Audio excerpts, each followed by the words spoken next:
The Secrets of Middle-earth is brought to you by the StarQuest Production Network and is made possible by our many generous patrons. If you'd like to support the podcast, please visit sqpn.com/give.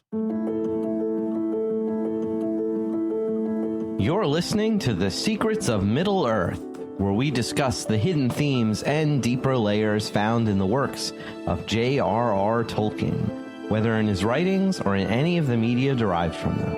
I'm Thomas Salerno, and joining me tonight on the panel are Jeff Haecker. Hello, Jeff. Hey, Thomas. Hey, and Patrick Mason. Hello, Pat. Howdy, Thomas. And be sure to follow us on The Secrets of Middle-earth. We're on Apple Podcasts, YouTube Music, Spotify, or your favorite podcast app. And you can find us on social media. We're on Facebook at facebook.com/StarQuestMedia, on X, where we are at SQPN, and Instagram, where we are at StarQuest Network. And don't forget that you can get your own Secrets of Middle-earth merch to celebrate the show, including our awesome t-shirt. And you can show your love for Tolkien and his wonderful world of Middle-earth. And tonight, we are finally reviewing new Middle-earth content. As our listeners probably remember, we rebooted this podcast to review The Rings of Power Season 1. Gosh, what was it, like 2 years ago now? Yeah, pretty much 2 years ago. I think like 2 years and a day ago or something like that. It might have been 2 years ago, actually, that it premiered, but... But yeah, finally, we have The Rings of Power Season 2 after waiting an age of the sun and moon for it to come out. We are finally here. But Jeff, I see that you've also noted some other Middle-earth news for us to talk about first, since we've last been on the podcast. Yeah, I just thought we would know, and we're not going to discuss it tonight, I think, because we have enough to do with 3 episodes, but there was a trailer for War of the Rohirrim, and I was pretty excited about it. It looked pretty cool, so maybe next week when we just have 1 episode, we can talk a little bit further about that, but... Cautiously optimistic. Yes. There's our Pat AI bot there.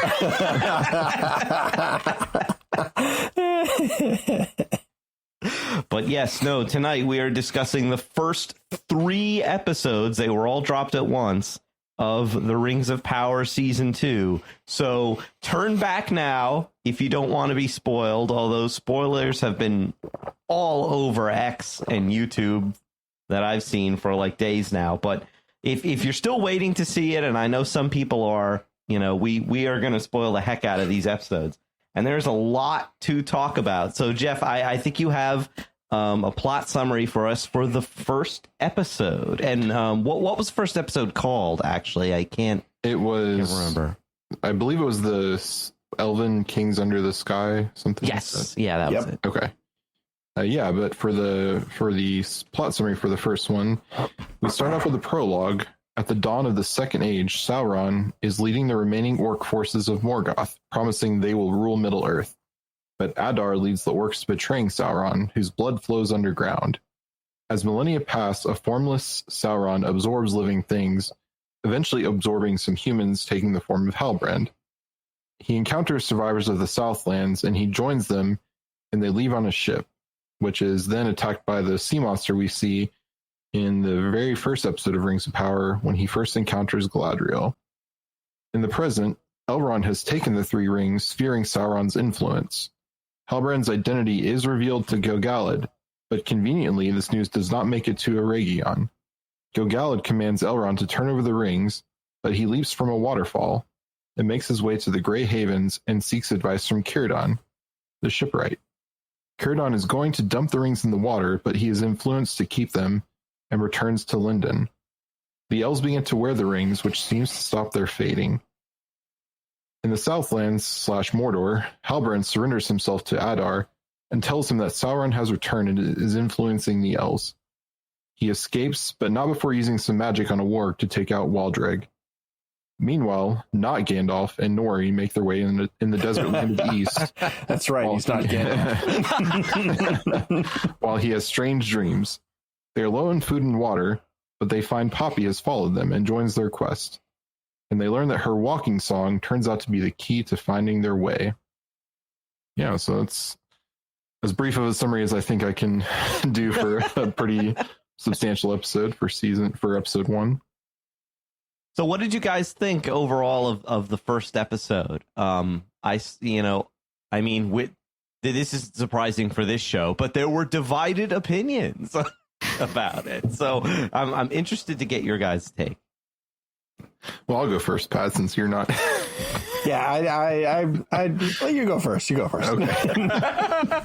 Yeah, no, this one I enjoyed it a lot. I think of the 3 episodes, I think I might have liked the second one the best, and then maybe the third one second best, and then this first one third best.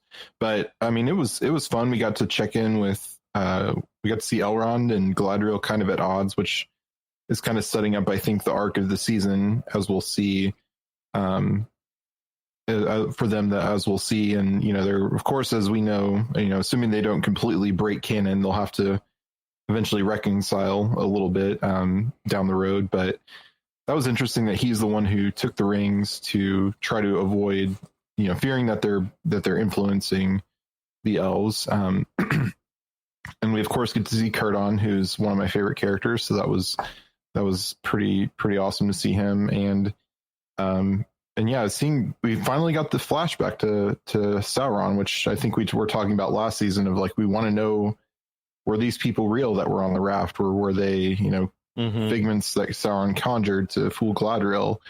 And, it was kind of I was joking that it's like the Venom symbiote Sauron form is what, created this human form now. Or as our friend Caitlin has been calling him, Guron. Guron. I like that. It's good.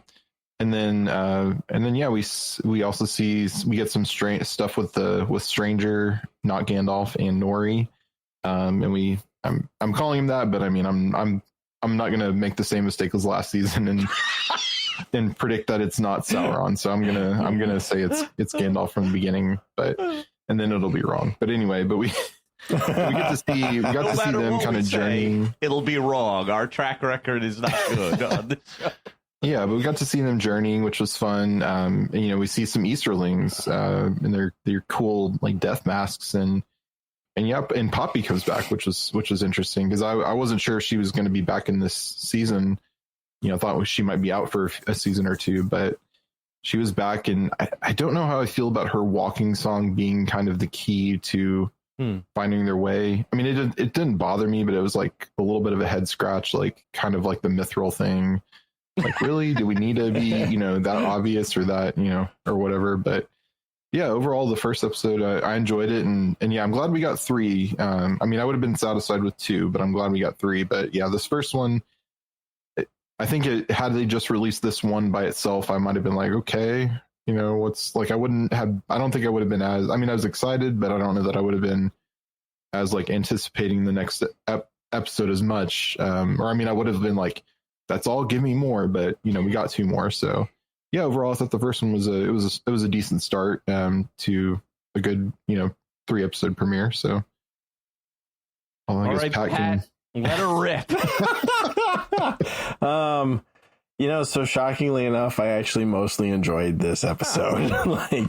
I really enjoyed Guron, really? and its journey from the depths of what was that castle called? It was like Fordwaith.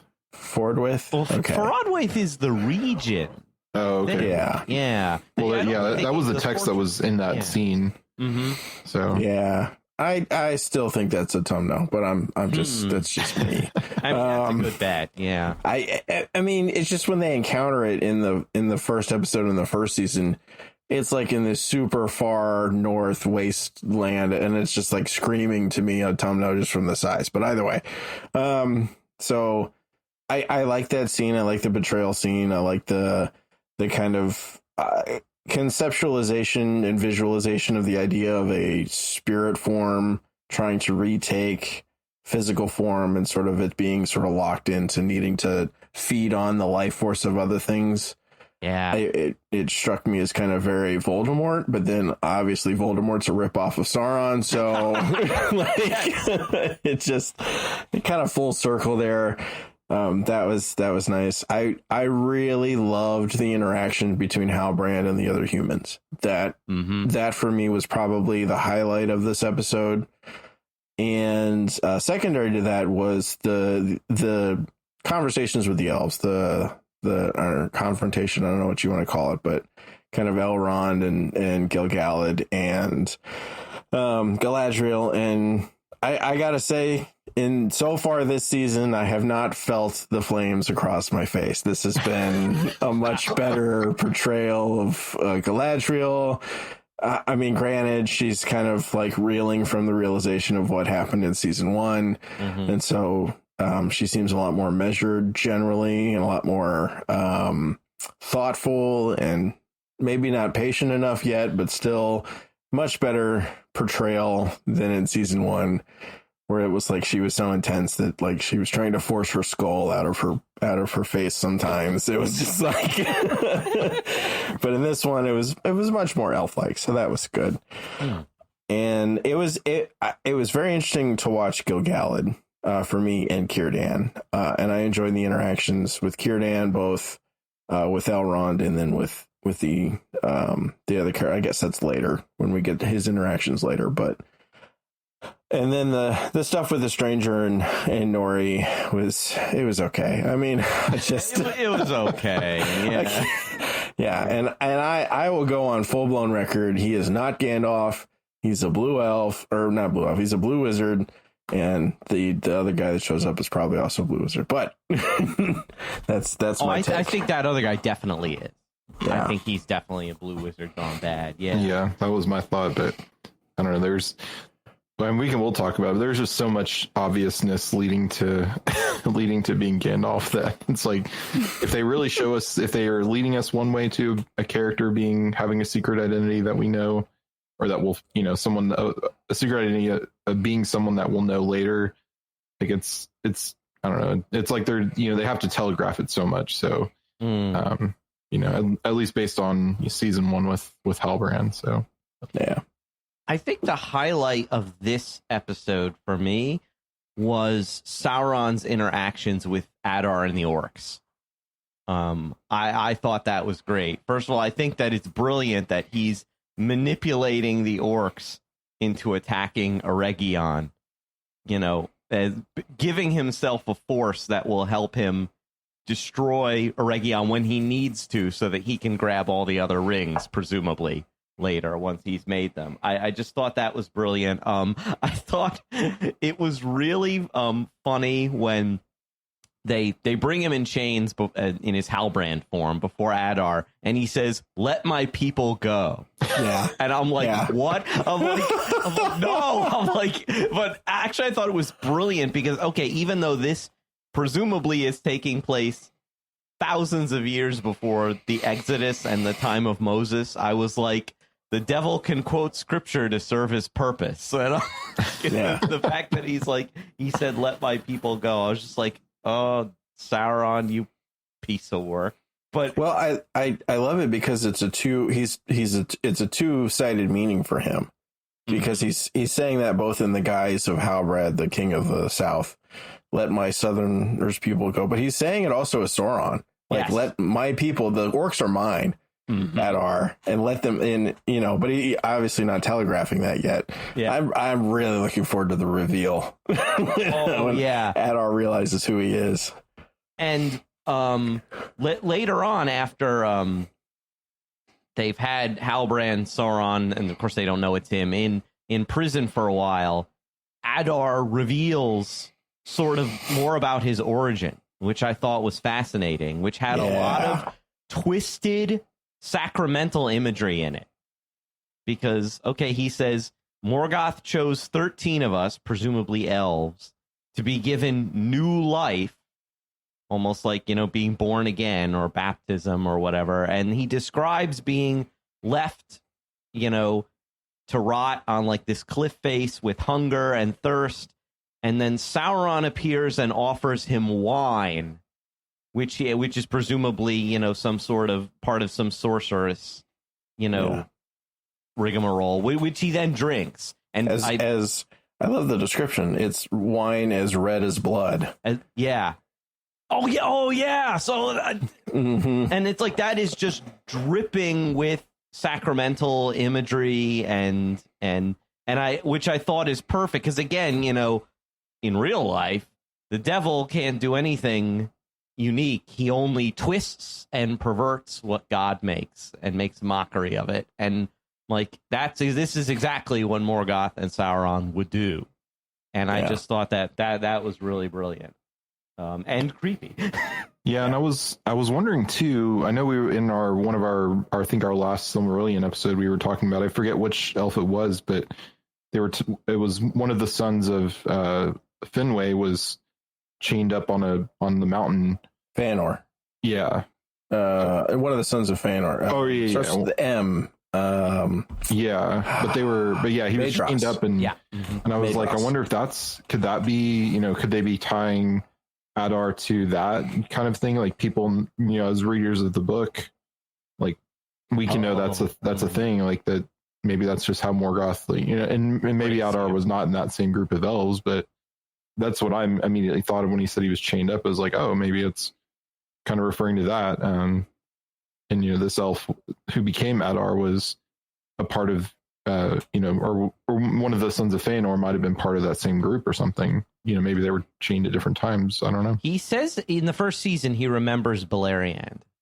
So, I feel like it would then cause what happens to Maedhros to be potentially a second experiment.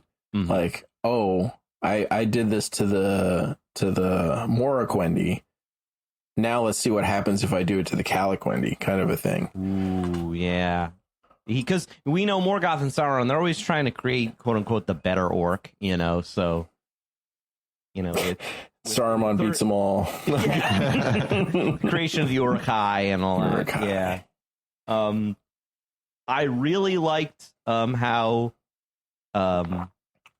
Sauron weasels his way out of swearing allegiance to Adar by swearing to serve the Lord of Mordor, which in his mind is only himself. And he came up with that plan anyway. Adar just co-opted it to use the mountain to create this land where, the orcs can kind of spread without hindrance. So, and of course, like in real life, but even, more so in Arda, oaths have real binding power, so he had to be really careful with his words. And I also like the visual of that scene when he's on the ground swearing this oath. You can only see one of his eyes, so it's like the eye. Oh yeah, and he's got his fingers crossed behind him, and well, I liked that the visual on that one too, because he's almost in the same sort of setup where right before he got stabbed, right? So this is, Adar standing above him. He's down below. He's being made to basically kiss Adar's boot while he says this. And this is sort of a full circle moment well, not full circle, half circle, maybe. This is the 180 moment. The 360's coming.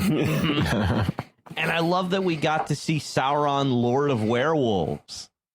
He can control them with the black speech. I thought that was really neat. And I was thinking too, when he's chained up in that room and the warg comes in, and I'm like, oh, isn't that ironic, Sauron? You chained up Galadriel's brother in this same scenario in a dark room with wargs being chained up. So, but I like that he's able to control it and uses it to off poor Waldreg. We shall never see him again. Oh no! R.I.P. R.I.P. Mordor pirate voice man. We will never see you again. I like that as he's riding away from Mordor, he can hear Waldreg screams in the background, and he just smiles. Like, ugh. Yeah. Yeah, at first they almost made it seem like they were going to release Halbrand to, be one of these imprisoned Southlanders or something. But but of course he had to take it into his own hands and and use his speech, use the black speech to command the warg, which was that was a really cool scene. And we're finally seeing that. I think this was our first hint of magic that we've seen this form of Sauron use. I almost said Sauron. Salbrand. Because when we saw his venom symbiote form, he of course absorbed the people, but then I don't think since then we've seen any. I think he's just kind of stayed hidden as a human, but I think he's kind of, for lack of a better, it's pretty on the nose, but he's breaking free of his kind of self-imposed human chains to right. And at first I was wondering maybe it's just because he has to like build his power, like he's weakened from being, he absorbed these humans or however many he did to be. And I wasn't sure if he absorbed someone that looked like Halbrand or if he it was kind of an amalgamation of, whatever. But so it's like he's kind of building his power again. And now that he's using that magic. And of course, in the next couple episodes, we'll see that much, much more. So. Yeah, and presumably at the end of the second age, he's going to have to go through this whole process again of building himself back up by eating life forms. To transition to the elves a bit, I liked actually their sort of light bright tree that lights up after they use the rings, because it immediately made me think, so is this gold? And it's obviously not a Malorn like from Lothlorien. It's because it doesn't have the right shape. But I'm like, so is this golden tree, though, like a scion of Laurelin, the golden tree of Valinor, kind of like the white tree of Gondor and Numenor is descended from the silver tree of Valinor? Like, I wonder if there's like a similar lineage with the Tree of the Elves. If so, it's a nice touch. I like that. Yeah, I mean, it's definitely possible. I didn't make that connection, but or even if it's not an actual descendant, it's definitely like a thematic linking with that. Yeah. I kind of just assumed it was, just because the trees always tend to go back to those two. It's sort of in my mind, it kind of makes sense, although strangely enough, that you see the silver tree lineage tends to go down through the men, and then the golden tree would go through the elves, although the sun and the moon are opposite, right? And so I don't know, I kind of like it though. I kind of like how that's sort of juxtaposed, but right, it's almost like they each get the light that they're not normally associated with. So it almost, I think maybe it's a nice thematic hint to sort of how the races become blended over time, with the unions of the Eldar and the Edain, Yeah. I really, really liked Círdan. What did you guys think? I thought he was great. Nailed it. Yeah. Yeah. I think he did an excellent job. And like as soon as I saw Elrond jump off the cliff rather than hand the rings over, I was like, he's going to swim down the river to the Grey Havens and meet Círdan. And that's exactly what he does. One other, and this is not important, it's just a funny thing I noticed in the subtitles. When when Elrond sends those guards to escort Galadriel to where Gil-galad is, the guy who meets her and is like, Lady Galadriel, you must come with us. The subtitles identify him as Mirthless Guard, which I just thought was humorous. Yeah. But yeah, I like how Círdan has a lot of great dialogue in this. He mentions the judge who sees all things, which is obviously Eru Ilúvatar. Yeah. He said, humility is difficult for most, but it is the truest form of sight.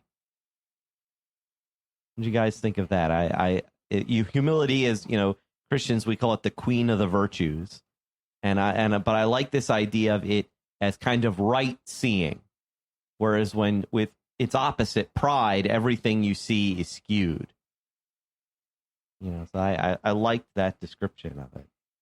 Yeah, it's sort of, I mean, it's interesting because courage is the necessary virtue. Like, you don't have any of the other virtues without courage. It's sort of like the oomph you need to get over it. But then you have to have humility on the back end to realize that it's not just you, right? It's God working through you.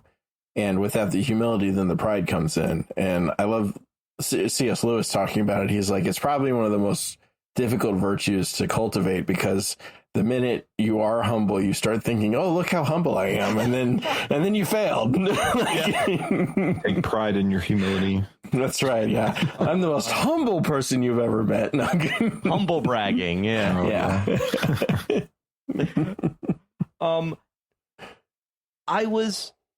I didn't know if I liked it at first when Círdan kind of, okay, so like he agrees to help Elrond and drop the rings into this chasm in the bay, which I like how he described it as being like the remnants of this ancient battle that destroyed whole continents and stuff, which must be either the destruction of Beleriand or the original fight between Morgoth and the Valar in like the most ancient part of Mordor. That's kind of what I was thinking, is more so than the destruction of Beleriand. It was kind of even the world when Arda was first marred, when Melkor was doing his thing to destroy as much as he could.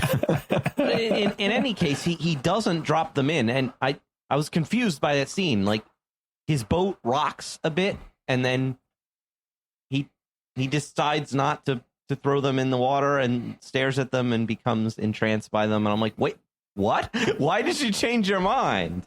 Yeah, I don't know. So that scene, and so I saw an explanation online of kind of of that and his shaving, because of course we see Círdan with the beard at first. Yeah, and I'm like, why'd you do that? Yeah, and so I could definitely see that the rings were influencing him, and almost like when we see the One Ring influencing Smeagol the first time, and Bilbo and Frodo of like not wanting to get rid of it. It's the precious. But I almost was thinking like so the explanation I saw online was it's kind of giving him, because if he's one of the oldest elves and the elves are fading, and the mithril is kind of what's bringing them back, is it's like maybe a reinvigoration of their youth and of like how they felt under the light of the trees. Because they the trees kind of had almost like a not a hallucinogenic effect, but kind of an effect of you're for lack of a better term, you're kind of drunk on the feeling of the trees, like you're kind of in this state of euphoric. Euphoric.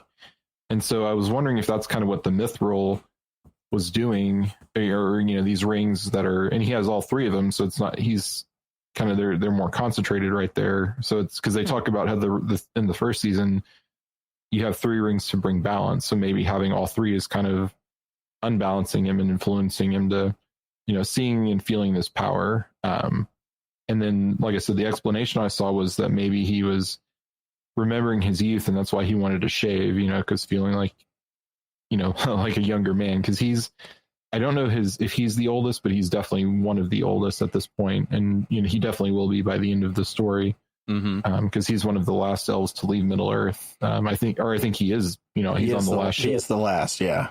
So that's I kind of like that explanation, but I'm curious to see if they'll kind of explain more of because I don't know if people online, I kind of don't pay attention to that kind of stuff, but I was wondering, I don't know if anybody online was complaining that he's now beardless and that they broke canon because he's now beardless, or if that was if nobody really cared about that. But I did like when he said earlier to one of his apprentices, perfection exists only in Valinor. And then he kind of looks longingly out at the ocean. And I'm like, right, because you've never been there. He's not seen the light of the trees. So and that's part of Círdan's character, is that longing to go, but knowing that he has responsibilities here in Middle Earth to let essentially everyone else go before him. You know? Yeah, he's almost like a John the Baptist kind of in that way of preparing the way for everybody else, for preparing the way for the other high elves, and not taking the place on the ship when he he notably he deserved a place to go to Valinor even earlier than he did. So yeah, this is like almost pure conjecture, because let me tell you, watching this on a small handheld screen is a bad way to watch this show, because it is.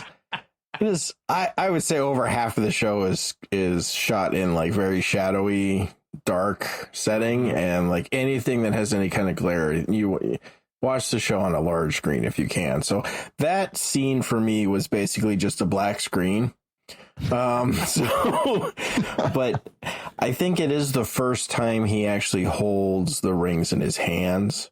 Yeah, and looks at them, because he sort of refuses to, and Elrond gives them to him, and he's like, I've seen his work. I've seen Celebrimbor's work. I don't need to see it again. And then he actually takes them out and looks at them, and that's probably why that happens at that point. But I kind of agree with that conjecture that the power of the rings and the mithril sort of reinvigorates him, and makes him think maybe this is a good thing.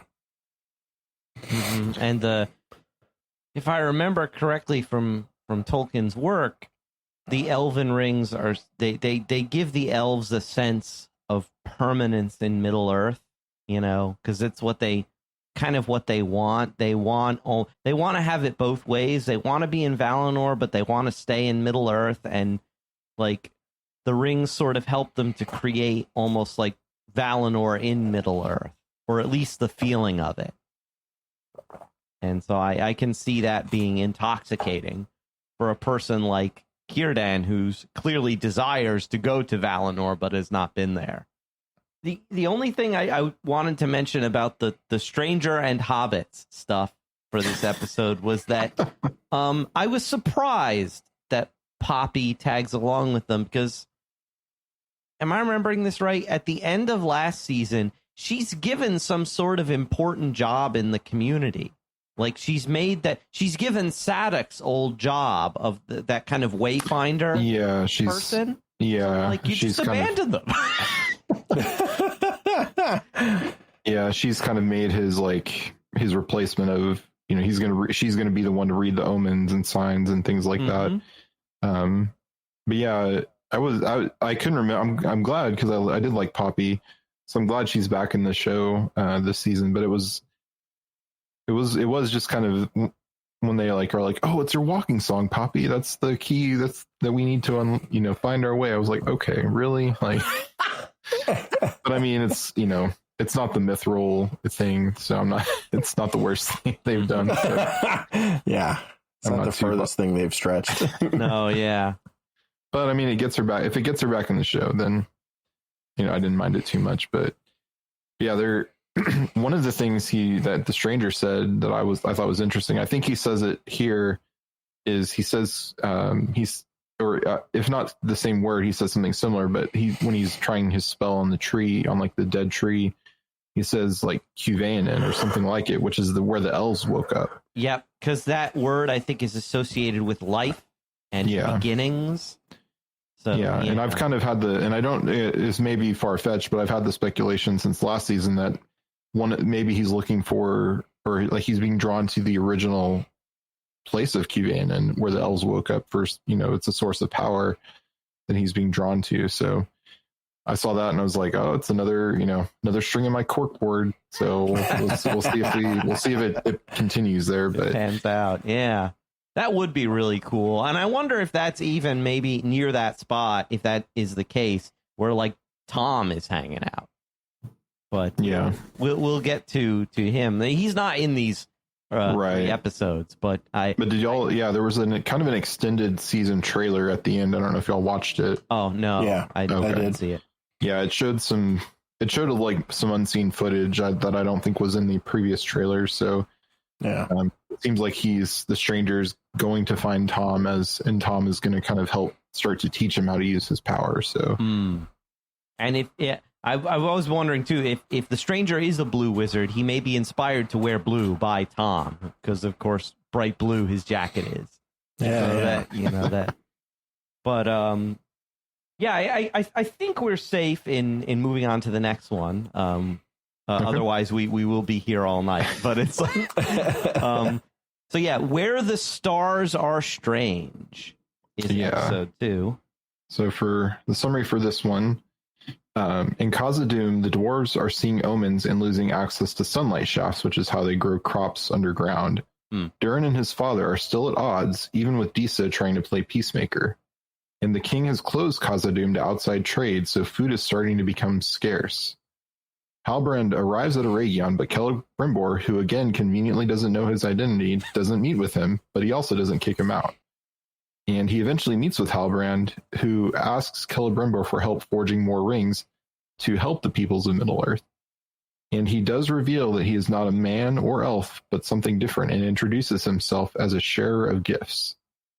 Meanwhile, Gil-galad gives Elrond command of the mission to reach Eregion instead of Galadriel. And then in the east, a dark wizard meets with one of the Weird Sisters from Season 1, who reports not Gandalf is in their lands. The dark wizard commands them to stop him before he learns his powers, but he's already begun and defends Nori and Poppy from some of the eastern bandits, unleashing a sandstorm. And Nori and Poppy are blown away, and we'll never see them again. And Durin finally receives a request to go to Eregion. Yeah. My brother and I were joking today about how, isn't it too bad we'll never see those two hobbits again? But no. Shucks. I'm sure we will see them. I'm sure I know we're going to see the Stewards this season, and I'm sure they'll land wherever the Stewards are. But yeah, I liked I liked the dwarf sort of centric motif of this episode. What did you guys think overall of episode 2? What do you think, Jeff? Yeah, I mean, I've been a big fan of the dwarves, since the Lord of the Rings movies, seeing them on screen. So anything more dwarf is great by me. But yeah, it was great seeing kind of some, like, almost like the day-to-day life of somebody, kind of, because in the first season we really only saw Durin and Disa, as, and then some of the other, a couple elves here or dwarves here and there. But this, they're seeing they're like having to go to the marketplace, and Durin is working as a miner now, and he's kind of at odds with some of the other miners because he's been raised as a prince and doesn't have palaces on his hands like these miners do. And Dee says, she's still doing her stone singing thing, and they're trying to speak to the mountain to regain their sunlight shafts, because it was kind of cool seeing how the sunlight was reflected through the shafts, and then it's bounced off these various like crystals or mirrors or something to kind of give light to Khazad-dûm. But it keeps presumably related to the creation of Mordor. They're having issues with kind of maintaining their connection to the mountain, and it's kind of a bad omen to come for them. But and when we see Disa, she's trying to, King Durin's like, because he meets with her, and she's like, he's just as stubborn as you. Like the father and son won't meet or won't come together to kind of make peace, even though she's trying. So, the dwarves are great in this. So I was definitely happy to see them and enjoying Khazad-dûm while we can, because it's not going to last. Yeah, it was. I think it was sometime during this episode that I realized almost everything from the trailers is like, oh, it's all going to be in these first 3 episodes. Like it's just everything. I was like, oh, none of that was like big revealing stuff. Of course, that makes sense. Yeah. I liked how it showed sort of the black line from Mordor and the Mount Doom creeping up into Khazad-dûm, and then the actual repercussions of the volcanic eruption and sort of the seismic activity and how it hurts Khazad-dûm. I also thought it was interesting. They played into the dwarves being unable to, hear the mountain or feel the mountain anymore. They had lost their connection with the mountain, and it's sort of kind of in the same way that the elves had been put in this position where they were going to die off from Middle Earth. You have the dwarves, at least in Khazad-dûm, now being put in kind of a similar position where they need something to help them overcome. So that puts them in the position where they, let's make a deal, like where they can, right. Let's share a gift. That's right. Every shot of Khazad-dûm is, to me, fantastic. They do they do very well with showing the sort of expansive nature of the halls and the giant rock coming down and crushing the bridge there, and then also showing kind of the small places. You get that marketplace where Disa is, and you get the little mine area where Durin is having to mine. And I love how utterly frustratingly stubborn they both are. Like, you can feel like by the end of the episode, like how frustrated like you are, that how stubborn they are. And I think that is very well done because they're dwarves, right? We're sort of having to show out the fact that these are really stubborn people. Have you heard nothing of the stubbornness of dwarves? Yes. And they do a good job. I think it's interesting, the stuff.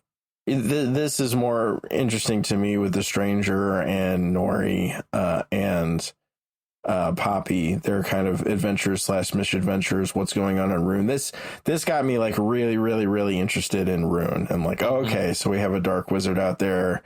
He brings one of the Nazgûls back.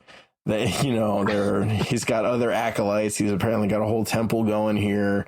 He sends out these guys in the mask to get him. You see the Stranger creates the windstorm, but he can't control it because he doesn't have a staff. It's just some guy's walking stick that he stole, I guess. And we didn't talk about in the first episode, he kind of had this vision of a staff too. When he was like doing his, or it might have been during a dream, or when he was doing his like spell, but so it looks like he's going to get that at some point. One of the staffs that kind of flashes by looks very much like Gandalf. Yeah. And then even in this episode, they even say something. They call it a Gand. They say like you need a Gand to walk or something. That's what Poppy and Nori are calling it. Oh, well, that's interesting because I believe in Old Norse, Gand kind of means staff. Yeah. Because Gandalf means staff elf or wizard elf, the staff. That's why Tolkien sort of chose that name for him. Ironically, I think it's the name of a dwarf in the Eddas, but he gives it to Gandalf. And then we also hear the Easterners talking about they have an affliction of some sort, so that's maybe why they're like all masked up, and maybe like this dark wizard is causing it, or cause it to happen, and that's why they're serving him, because he says he can cure them. Yeah, but I thought too there was something very kind of Fu Manchu about this wizard. Yes. That's what struck me almost immediately. I'm like, oh wow, you're like a golden age of comic books kind of villain here. Yeah. Well, and he's got the banners that have the eye on it. Yeah. Which was very interesting to me. I was like, oh, okay. I wonder, and it sort of makes me wonder if, I'm wondering who this guy is, right? Is he one of the blue wizards who's gone bad? Is he another lieutenant of Morgoth who kind of went east and set up shop? He's sort of similar power level as Sauron. Or is this also Sauron as the deceiver? Because we think about spirits, we sort of get that in the first episode, Sauron being sort of bound to the earth, right, in his form. But the reality is he's a spirit, and very much in his, the next time he's killed and, and he has to come back, he doesn't even make it to physical form, but he is still a spirit form, and he's still a pretty powerful spirit.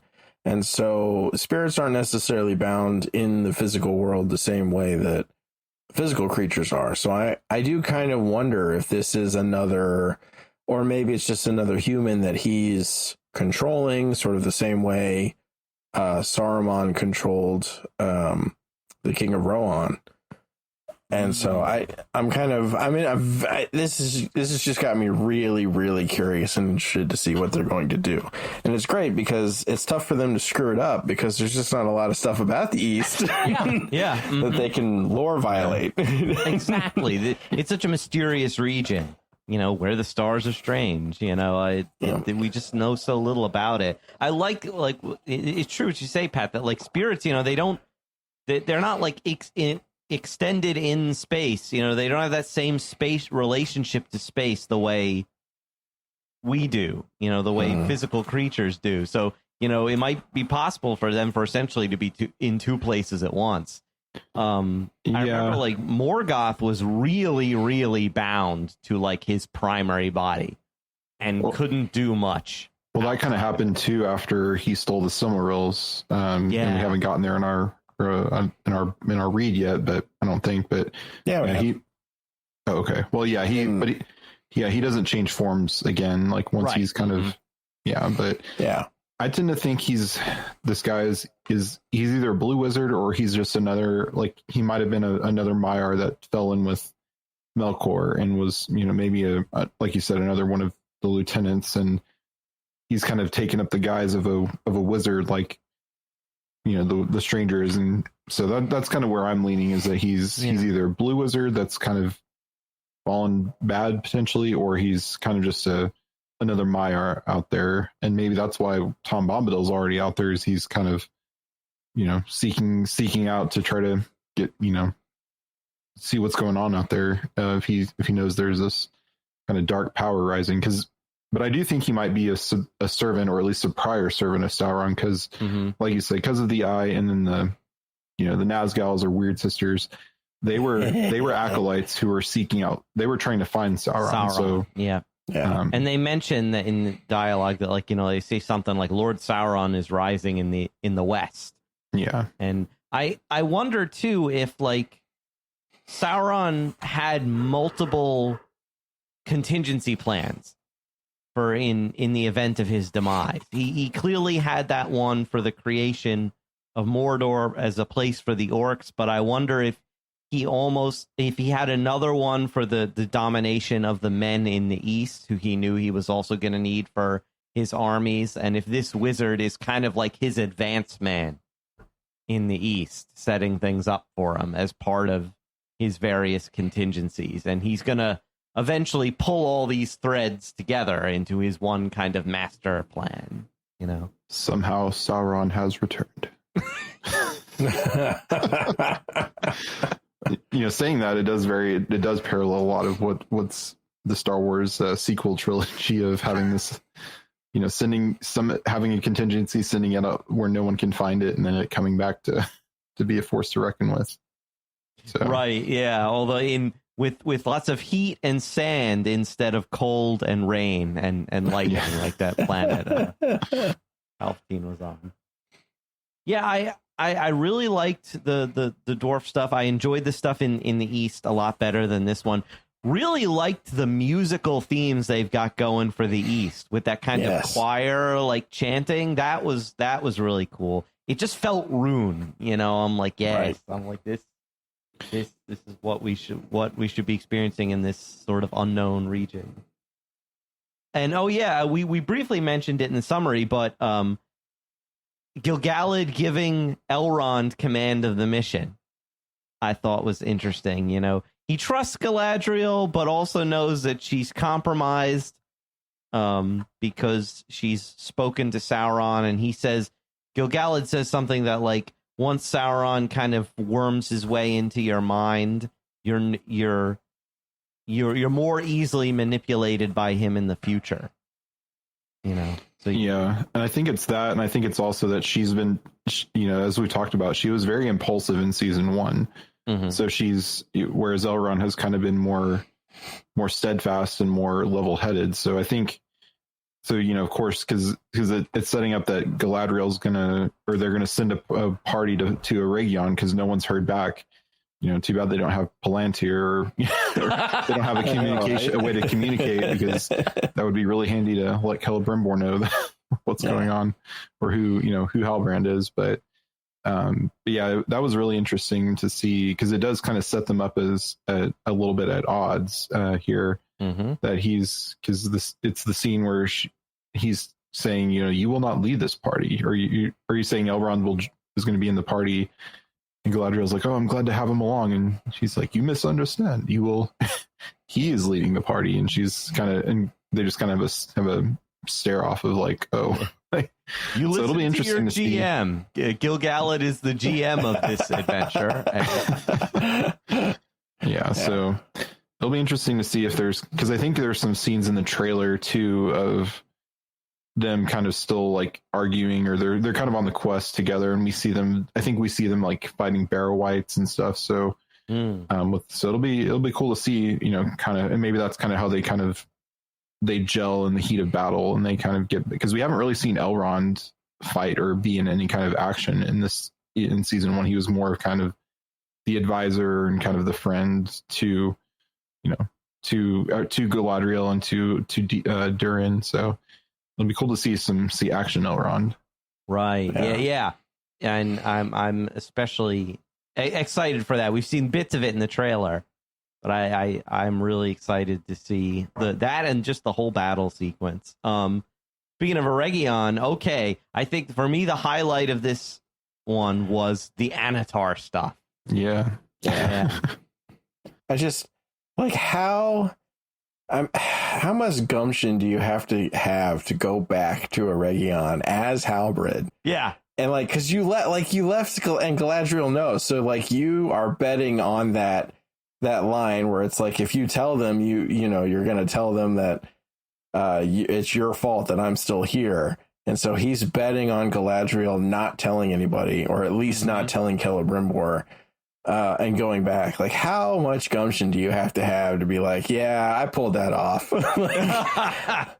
And then to get there and just like wait, like, even though you've been told to go away, and just like, all I have to do is wait. The minute Celebrimbor even talks to me, I'll have him wrapped around my finger, and we watch it happen. And it's like, oh my gosh, she's so good at this. Yeah. Well, we've said before, Sauron is a spirit. All he has is time.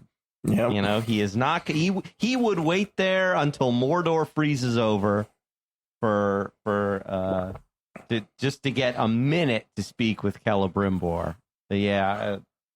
That was really good. I like when they're talking, and he's telling Celebrimbor how the rings have been working, and really playing up to all what Celebrimbor wants to hear. Celebrimbor's like, I'm gonna go open a first stage bottle, and he goes and grabs some wine. I thought that was great. Yeah, and he's saying, well, like, has Galadriel not told you yet? Like, have you not heard? So he's like already setting up like that there's going to be a different story. Mistrust. That Galadriel's like maybe untrustworthy to Celebrimbor for some reason. So yeah, he's definitely twirling his mustache, his non-existent mustache in this, and it even is more extensive in the next episode that he's doing that. But yeah, that was in seeing his reveal, because we kind of talked about in the trailer and seeing were we seeing like part of the Ainulindale, like seeing, because it almost had that ethereal quality of like being in clouds, and we see this figure step out. So, but it was, maybe Sauron was just kind of conjuring that for Celebrimbor to see. But yeah, that was a really cool scene, and he's kind of saying, I'm awake since before the sun first rose, or something along those lines. And he said something very similar to Galadriel in the last season, when he was first revealed to her. So he's just maybe that's just a good line. Like, yeah, I was awake before the sun first rose, and it just impresses everybody. So yeah, it's like revealing, like, I'm a Maiar, I'm a spirit, and that will immediately get elves to like reverence you, so he kind of plays on Celebrimbor, although he uses faux humility too. He's like, oh, you need not bow to me and stuff like that, and it's like, whatever. Like, well, I love how he does it, like with the it starts with the, lightning and wind blowing the door open, right? mm-hmm. And then, suddenly he's gone, and then the whole space just turns dark slowly until all you have is sort of the little glimmer coming from the fireplace, and then it sort of explodes, right? Mm-hmm. And then comes out of the fire. And like, you got to think, like, if you know your lore as an elf, where did all the fire Maiar go? Oh yeah, Morgoth. except for the sun. Like, that should be like alarm bells going off, but instead it's just really impressive. Like, and he comes out of the forge and showcases himself. The bringer, the Lord of Gifts, Anatar, the Lord of Gifts. Sanatar, Saranatar. So I kind of sound like a dinosaur at this point. Saranatar. You'll see that one in the next Jurassic World movie that's coming out, I'm sure.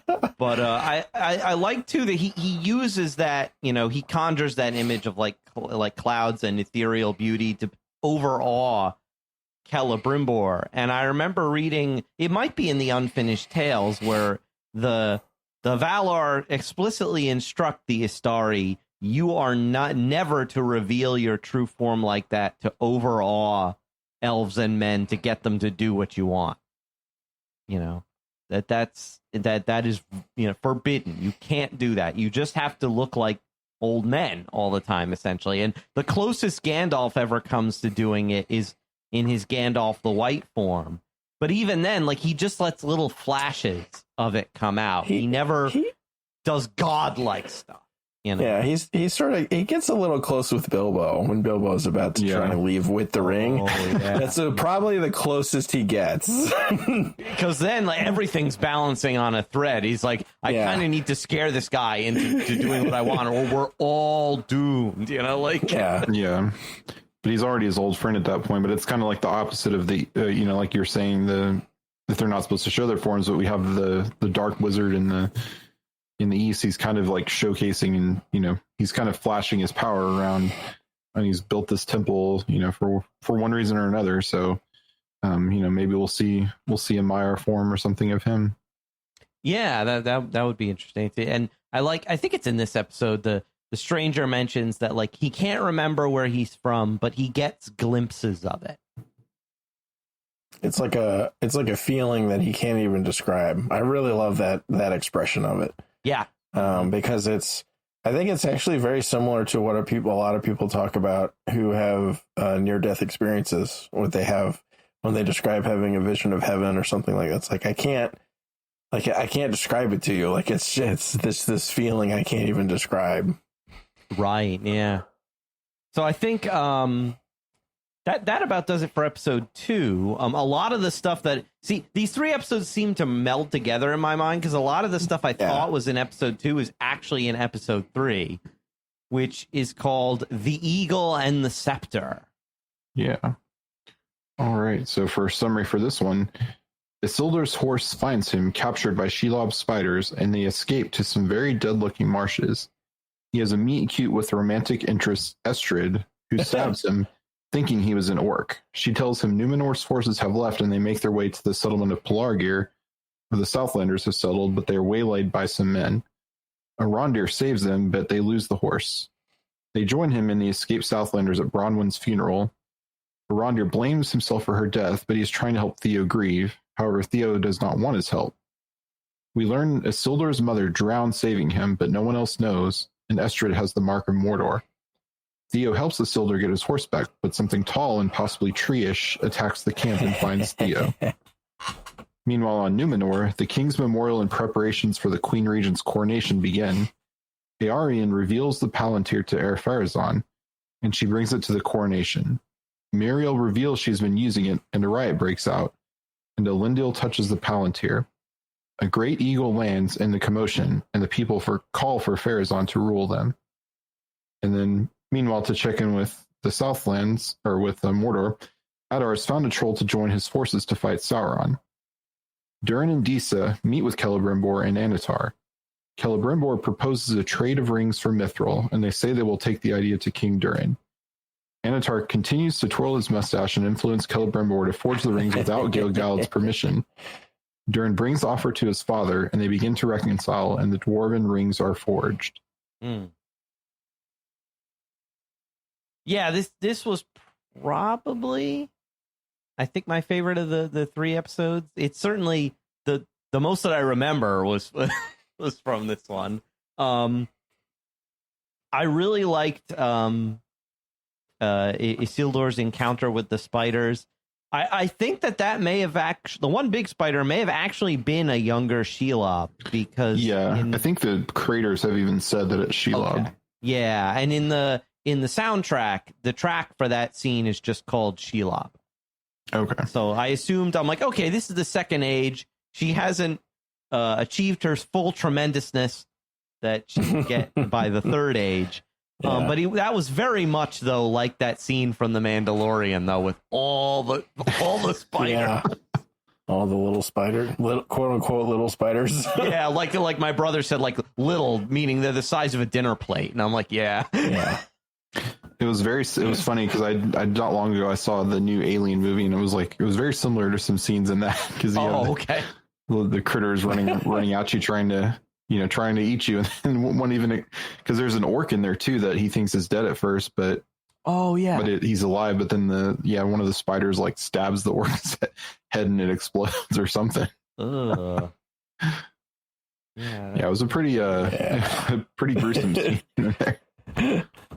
Yeah, it was. But as he's escaping, at least to me, those marshes look very similar to like the dead marshes. Yeah. So I was wondering if that's what it's supposed to be. I don't know if the map, makes sense, or if the geography matches up, but that's it.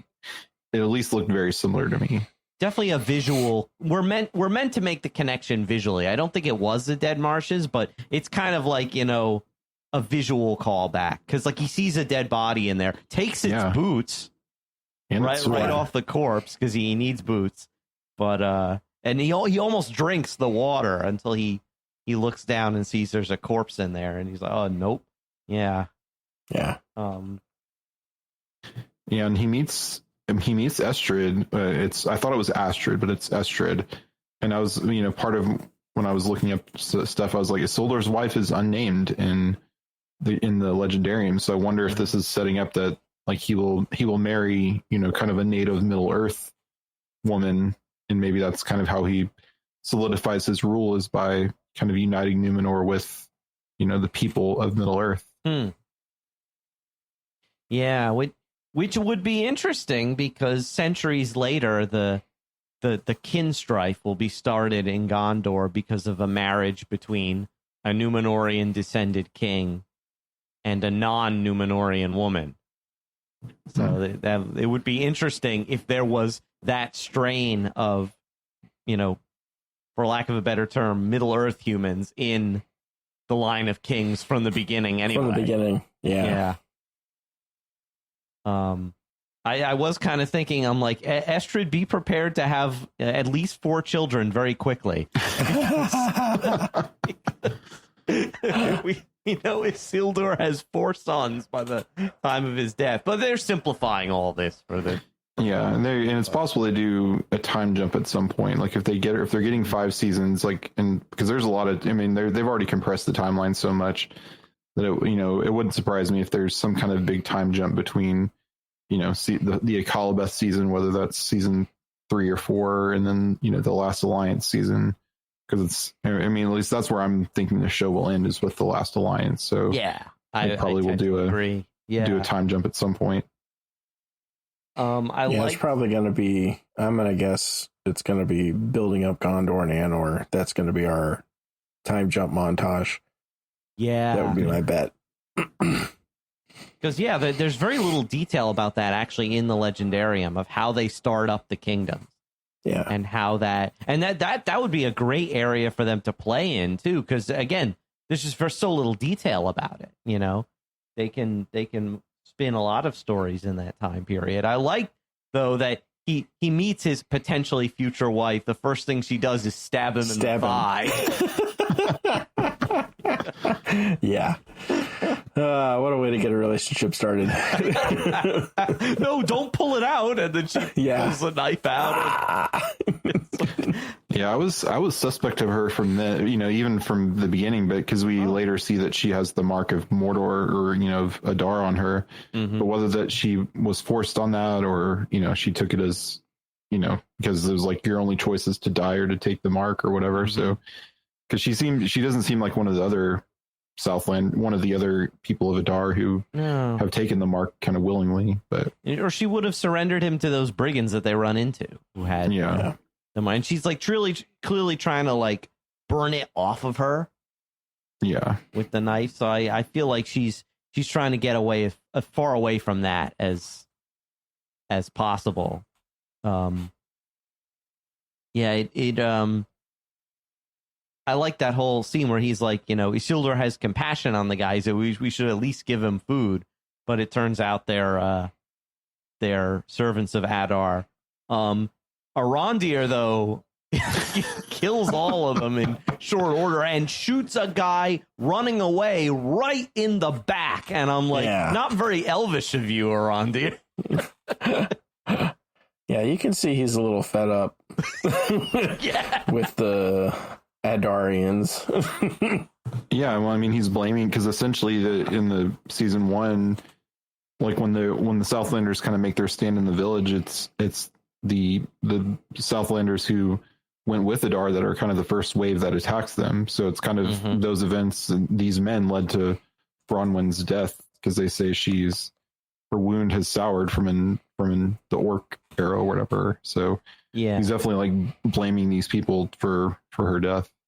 I felt they handled that in probably the best way they could, and it made sense. Like, we know orc arrows are often poisoned and, but honestly, I thought she would have died simply from the amount of blood she spills in that scene last season. But I think Caitlin was saying like her husband watches these shows and her husband's a doctor and he's like, there's no way like people would survive that kind of loss of blood. But you have to suspend your disbelief, otherwise you can never have these dramatic moments. Yep. So I've seen a very divisive thing online is our orc nuclear family that we get to see in this episode. Mama orc, daddy orc, and baby orc. I don't have a problem with this, but I saw various people online freaking out about it, and I'm like, they got to reproduce somehow. I'm like, yeah, because I mean, the orcs they kind of reproduce faster than humans almost, because they always talk about like the orcs they're almost like like a pestilence that I'm assuming they grow rapidly, so maybe that's why we don't see a lot of baby or young orcs as maybe it's like just a baby few years. Birds, you don't see them because they grow so rapidly. Right. No, I mean that didn't bother. I thought it was interesting because it's again something that we haven't seen before and hasn't really been covered in the Legendarium. So, and it's not really humanizing the orcs in the sense of like we're not meant to think these are good beings, but at least like you can kind of understand them a little bit more. It's like they want a home at this point, and they betrayed Sauron to go with Adar because Adar was kind of looking out for them when Sauron just wanted to use them as his cannon fodder to enslave Middle Earth. So what do you think, Pat? Are we going to get an orc family sitcom from this? Yeah, Adar knows best. Adar knows best. Yeah, that was probably the best of of all the possible. Was Adar knows best. I think it's an interesting way to do it. Ultimately the orcs were always a little bit of a conceit on Tolkien's part, and I think he admitted it, that they were like the fact that they were just blunt force evil. That was just sort of they're just that way. I think, interestingly enough, there's another property, Warhammer, and Warhammer 40K, I think handles it even better. And they make the orcs fungus. And so they don't have children, they don't have women, they're just orcs. And they're evil because they're just orcs. Like, and it's just the super conceit that gets around that whole thing. And that's why they breed so fast, is because they're just spores, basically. But I do think this was, I don't think it was humanizing so much as it was makes them make more sense. It makes the Adar scheme make sense. It makes the whole reason why orcs would want to watch out for each other, why they would want to watch out for like them as a, why that conversation we see at the end of Return of the King, near the end of the Return of the King, about the two orcs who are near Shelob's lair that are having the conversation that Sam gets to overhear about, when the war is finally over and maybe us and a couple boys can go somewhere else and get away from the big bosses and everything. And you find out, okay, orcs actually have like feelings and wants, career goals. Yeah. They want to make a startup. Yeah. Yeah. So that doesn't necessarily make them humanized, because they're still, brutal, terrible monsters. Like, and they sort of just showcase that. And of course they're good to their own. That makes sense. So, but I didn't think that was a bad or a terrible kind of a thing. Well, now we just need to see the orc baby raised by humans and become a fight for the good. Mm-hmm. That reminds me of that one. So in Redwall, there's the good creatures and then there's vermin.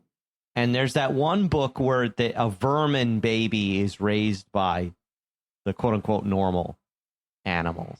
But my brother and I didn't like that one because that book has kind of a determinist outlook where it's like, well, it's still a vermin. It's going to go bad eventually. And anyway, sorry, random Redwall tangent. We need more Redwall stuff. Where is there's a show that's supposed to be coming out at some point on Netflix. But. Yeah, hopefully. Anyway, I did like I think part of the backlash may be from people who have seen the Peter Jackson movies and think all orcs are kind of created in that weird way where they're grown in the ground. They're archae. Yeah. Yeah, well, that's like the fungus thing you were saying. Like that kind of would make that make sense, but yeah. And like Tolkien himself, like you mentioned, Pat, facilitated back and forth of their origins, where they're really from. Do they have, rational souls even? Once he started really thinking out the metaphysics of Middle-earth, he's like, the orcs don't really seem to fit the kind of Judeo-Christian metaphysic I want to give Middle-earth. And they became kind of a monkey wrench in his whole attempt to make everything ethically consistent. Yeah. But, yeah. That's one of the things Adar brings up. He's like, they still have the same fire, the secret fire of Iluvatar in them. He tells that to Galadriel when she's interrogating him, and I was like, "Oh, that's a sick burn right there!" Like, right? Because she essentially like advocates genocide. Yeah, and he's like, "Who's the real like Dark Lord here?" And of course, I loved seeing Troll we saw the Frost Troll last season, but a Hill Troll this time, Damrod. I love some of the things they say about him. He's a killer of stone giants. Cool Hobbit reference, by the way, because we only ever see the stone giants in the Hobbit. He has one of the names is like a dragon something or other. I didn't write it down. Right, yeah, like Gnar of Dragon Bones or something. Yeah. And how that initial close up you see of him, to me, he almost looked like Grey Hulk from the comic books. But yeah, I like that they send the messenger to him and he beheads the messenger. Yeah. Well, I mean, this is clearly a setup for kind of the big siege of Eregion that will be at the end of the season, because in the trailer we even see the troll. I think in the trailer, so yep. It's cool that they're kind of setting up like the Adar has to kind of like start building his forces and knows that just these orcs won't be enough, because Eregion is kind of one of the most defended places right now. because it's a big fortress, and I forget what they say, like stone walls 10 feet thick, and dwarven built walls or something. Yeah, it's got like a river on one side, and then the 10-foot stone mountainous walls on the other side. And you're like, yeah, you really couldn't ask for a better defensible position. Mm-hmm. Yeah, but yeah, we shall see. Well, and what I really loved about these 3 episodes is you have the 3 focuses, right? So you got the elves in the first one, the dwarves in the second one, and the men in the third one, right? And it's still showing them in their various states of the elves in this. Okay, we went through first season where they were obviously in peril and having issues, and now they're kind of okay. Well, we've stopgapped our collapse as a race in this continent, and so let's but Sauron's back, so we've got to gear up for war. And you see the dwarves are really falling into their own perilous situation, and then with the men you have what effectively is going to be a brief coup, followed by I'm not going to call it a civil war, but kind of a secret war that's going to go on between the men who are still about the Valar and the men who are not. And the setting up of all this. And then through all of it, we have Sauron just playing everybody like a fiddle.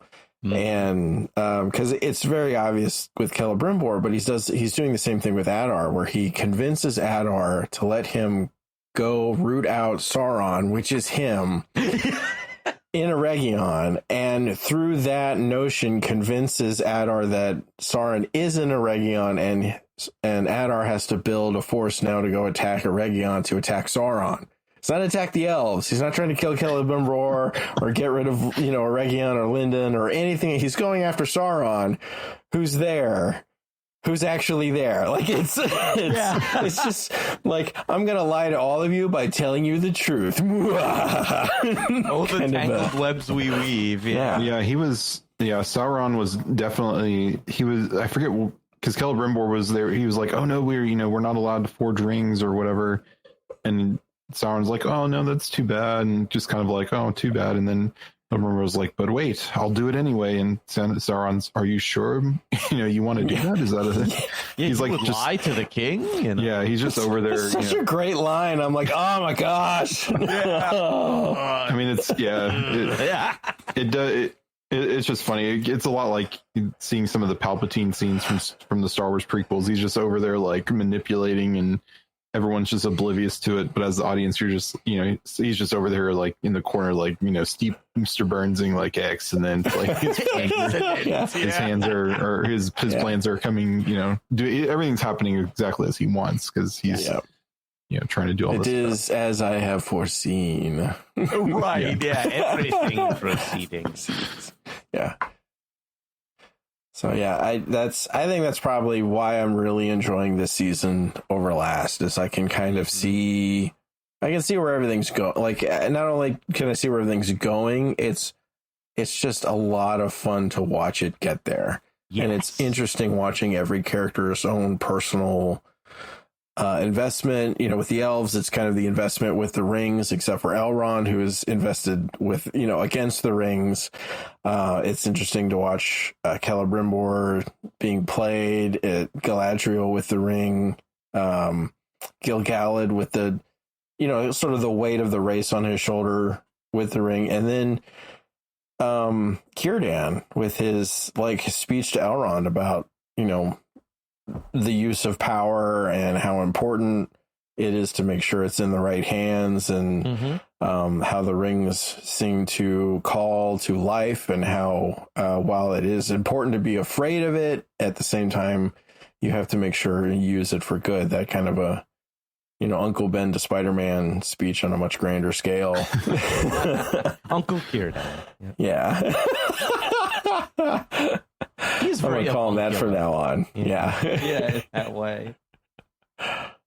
Yeah, what did you guys think of the Numenor stuff in this episode? This is the Eagle and the Scepter, so we get a lot of Numenor stuff. I like that we're finally getting to see the real schemy, intriguing are Pharazon.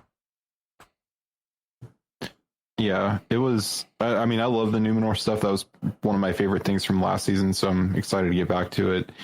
And yeah, I thought it was. I really liked Valandil, who is Isildur's friend from the first season, because we see them in the bar and Pharazon's like scheming, and Aarian's Aarian, his Elendil's daughter, is there trying to say, I've got a way you can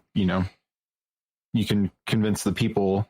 And of course, our Pharazon's son is just being, a little jerk and bad mouthing the queen. He's done nothing to show, for anything. And you see Valendil's like, she walked into the fire to save people. So it's cool setting up like these two factions. Like you have the, kind of the loyalists, and then you have who are going to kind of become the Black Numenorians of Pharazon's kind of, and it was interesting that it's like the Palantir and using this elvish magic is kind of what's dividing, or what's leading to what looks like the Queen Regent's kind of fall from grace, at least among a lot of the Numenorians.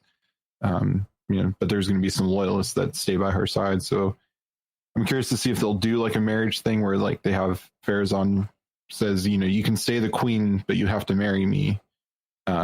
Kind of a thing, or if they're just going to kind of bypass that altogether. But yeah, we see the eagle in this, and everyone's like, oh, the eagle means Pharazon's the one. Talk about spin doctors. Well, I just had the thought of from like Princess Bride. I do not think you do not know.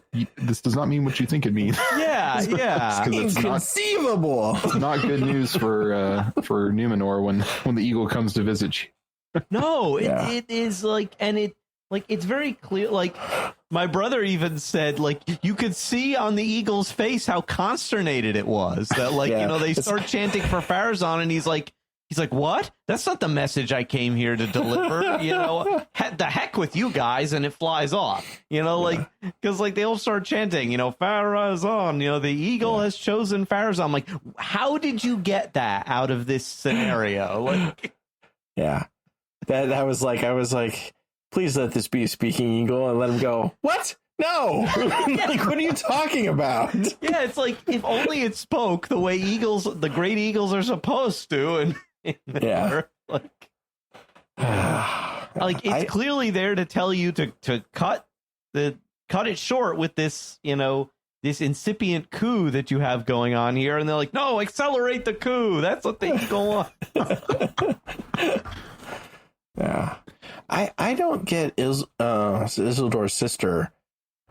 I don't get her motivation. Like, why? I don't really understand why she takes the position she does.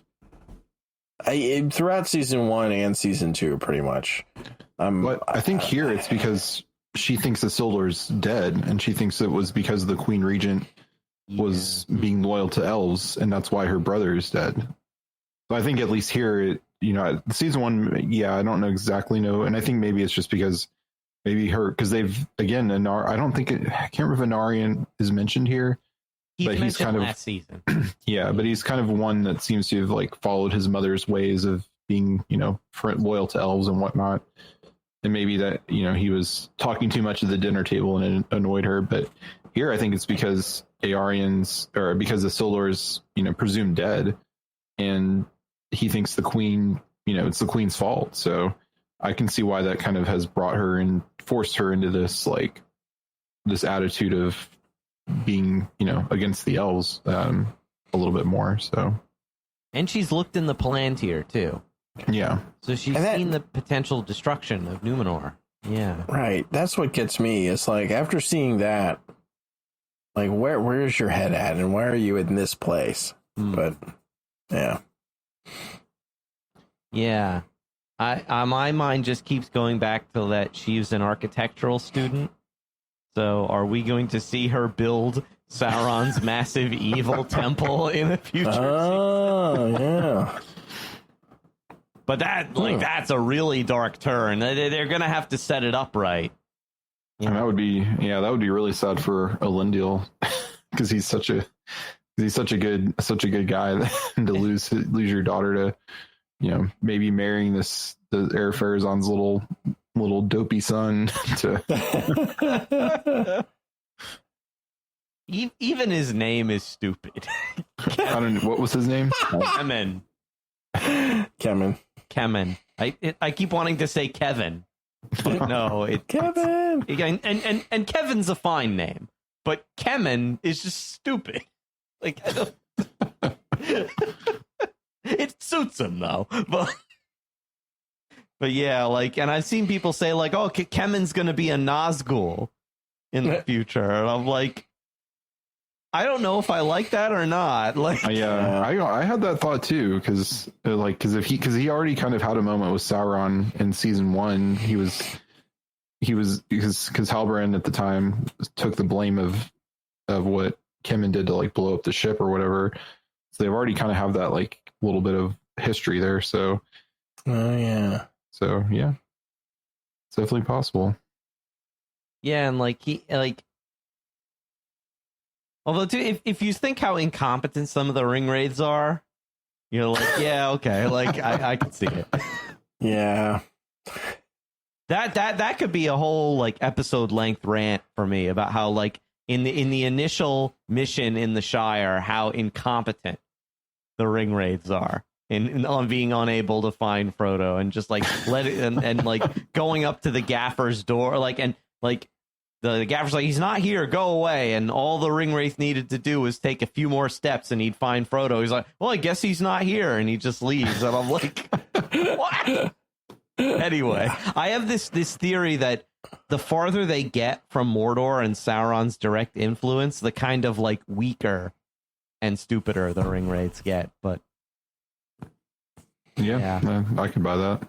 I wonder how many, and I know, speaking of who people may become in the future, Jeff, I know you and I were talking on Discord about how, Theo may be a certain character who we have yet to see in the future. Not a Nazgul, but... Yeah. Well, I've been saying, because initially I thought Halbrand was going to be the Oathbreaker King that would betray Isildur, but now it's definitely, now that we know, of course, he's Sauron, once that happened, it's like, oh, it's going to be Theo. So, I mean, I'm pretty confident about that at this point. And now they're him even up as Isildur's friend. Yeah, because the Oathbreaker King swears an oath to Isildur directly. So that would be cool to see him swear the oath, and then because I think it's the last alliance that the Oathbreaker King doesn't show up to. So So yeah, because I liked Theo in the first season. He was necessarily kind of a annoying, and I mean he's grieving, and so I can kind of give him a pass there. So we'll see if his encounter with a tree-ish being possibly will prevent him, will help him go down a better path. I like too what Arondir says to him when he's trying to help Theo through the grieving process. He says, "Anger is a thirst that can never be slaked, and in the end it will drink you dry." I thought that was very effective. Yeah. And is, like another Star Wars reference, anger leads to the dark side, Theo, anger will consume you. I really also I thought it was interesting, the Isildur's whole story about being saved by his mother. Yeah. Yeah, I really like that. And how, nobody knows about it because he just said she drowned and didn't mention the fact that she had drowned saving him. And there was a couple interesting lines in that Estrid said. First of all, she says, she gave her life freely because you were precious to her, which I thought was an interesting line, precious, given that later Isildur will be covetous of the One Ring. But also what she says, he says something interesting because he's like, I feel I need to earn her sacrifice. Yeah. And Estrid says something to the effect of, you can't earn her sacrifice. You just need to accept it as a gift, which my brother mentioned to me when we were talking about these episodes when he was over today. It was just that he's like, that's very there's Christian overtones to that where we can never earn Christ's sacrifice for us. We just have to accept it as a gift. Because there's that kind of almost like Pelagian heresy, where like, oh, we can earn salvation. We can do enough to earn Christ's sacrifice for us. And that's just impossible. We can never do that. So I really think that and my brother and I concluded that there must be somebody at least on the writing team of this show who gets the Christian background of Tolkien's Legendarium and is making that come out in the dialogue. Like, I could be wrong, but I want to say one of the showrunners, and maybe both of them, I think are Mormon or from a Mormon background. So maybe that's where that's kind of coming from too. But yeah, it's like I really feel that this feels like it's going to be a more coherent season than last one. Yes. Where the last one was very uneven. You kind of really didn't know where the story was going. In this, like you said, Pat, especially with the Anatar stuff, you know where it's going. And the fun of it is watching it play out, watching this slow motion train wreck of the creation of the rings and the destruction of Region. And I half the time watching these 3 episodes, I was like that Leo DiCaprio meme of just like pointing at the screen and being like, oh my gosh, it was like,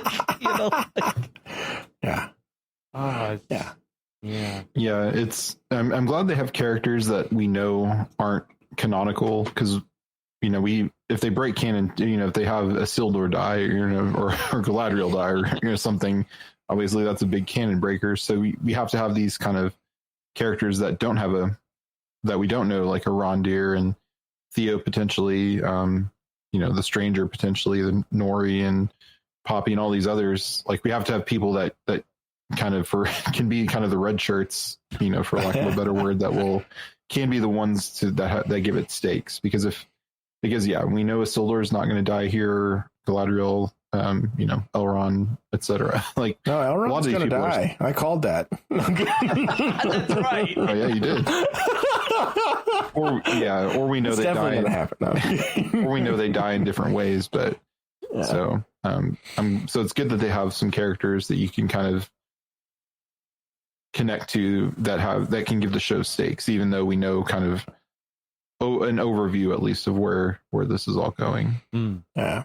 Well, I think, for me, the difference so far, at least for this season and last season's main thread was Galadriel's quest for Sauron, right? And it turns out up right under your nose. And it's just super aggravating the whole time for me because of the way they decided to portray Galadriel. And this season, the main thread is Sauron trying to, bring Middle Earth under his thumb. And number one, that's far more canonical. And number two, it's way more fun to watch. So far, I am enjoying this season a lot more than last season. So still cautiously optimistic about the rest of the season. But I am more optimistic and not as cautious. Mm-hmm. All right. I think that about wraps us up. Please, though, listeners and viewers, if we've missed something you really want to talk about, hit us up on Discord or leave a comment in the YouTube video, because I'm sure there's a ton of little things and little Easter eggs that we've missed. But that will be it for this episode of The Secrets of Middle-earth. But before we go, we'd just like to take a brief moment to thank our patrons who make this show possible by their donations on Patreon, including Sarah R., Joshua G., Emily R., Kevin C., and Betsy S. Their generous donations help us to continue to create The Secrets of Middle-earth and all of our shows at StarQuest, and you can join them by visiting sqpn.com/give. And now, again, we'd love to hear from you. What did you guys think about these 3 episodes of The Rings of Power? Send us your comments, questions, paragraphs long rants. Let's have it. Hate mail, whatever you got. You can reach us on our Facebook page, on Twitter. You can send an email to middleearth@sqpn.com. You can leave a comment on the YouTube video, or you can visit our channel on the StarQuest Discord community at sqpn.com/ discord. So join us next time for our discussion of episode 4 of season 2 of the Rings of Power. Until then, Jeff Haecker, thank you for joining me and sharing the secrets of Middle-earth. Thanks, Thomas. And Pat Mason, thank you as well. You're very welcome. Cautiously optimistic. We're cautiously optimistic. Cautiously optimistic. And I'm Thomas Salerno. Thank you for listening to the Secrets of Middle-earth on StarQuest.